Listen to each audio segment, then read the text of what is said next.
When I was about 28 years old, I had the opportunity to travel extensively across Europe and North Africa on my own. And it was a great time because the amount of time I had that was uncluttered and time to think, and it gave me the opportunity to think about what I really wanted to achieve in life, what sort of person I wanted to become, and what my goals were. And I assume, and also the sort of country I wanted to live in. And that time and the thinking and the clarification for me that it gave me served me in very good stead over the years, and it really plays well into this sixth S in this series of looking at how do you make the most out of this current pandemic. And that's in a way, the title of this S is it's how do we realize what's significant in our personal lives, especially at a time like this. By the way, my name is Simon Wilsher and I'm the founder of See Me.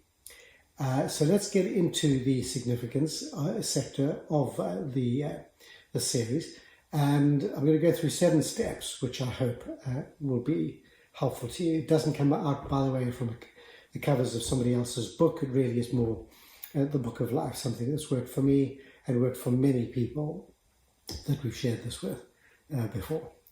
First step for you to consider. 1, try writing an autobiography of your life. Now, what we mean by this, you'll write your stories, or your story, if you like, which is normally a collection of smaller stories. If you think about each of your life in each of, say, 7 7-year periods, and think about, say, years 0 to 7, if you can remember anything about it at all, good things, bad things, things that made you happy, glad, anything that you do recall, and write it down. And then, of course, the next 7 years, 7 to 14 and 14 to 21, etc. And then when you've covered each of the 7-year periods, then have a look to see if there's any patterns, any continuation, any clues, if you like, as to what has shaped you. The second thing, which I've done and many others have tried, is just to try penciling what you really enjoy doing, just as activities or pastimes, and of course what you don't like doing.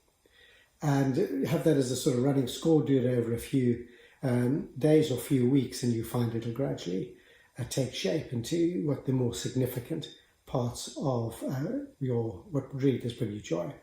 Thirdly is what do you believe you're good at and not so good at? And again, take time to write this down.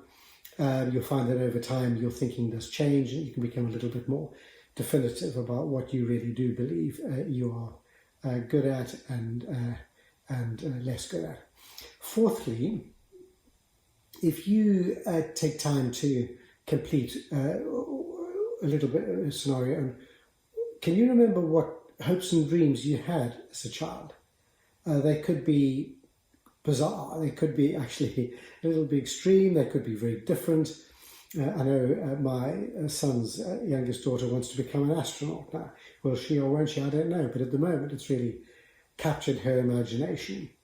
What is it that you personally would or did aspire to do, however, temporarily?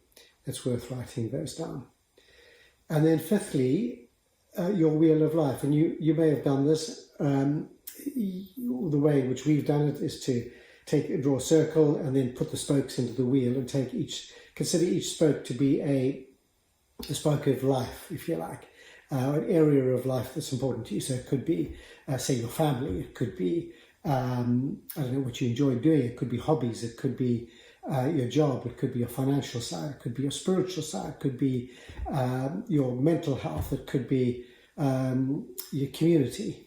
And once you've got sort of 6 to 8 of those areas that really are important to you, consider the hub of the wheel, if you like, to be 0 out of 10 and the rim to be 10 out of 10. So you'd be perfectly satisfied with your progress in that area if you put a little mark on the rim. And that's what we say, is 10 is the rim, the hub is 0.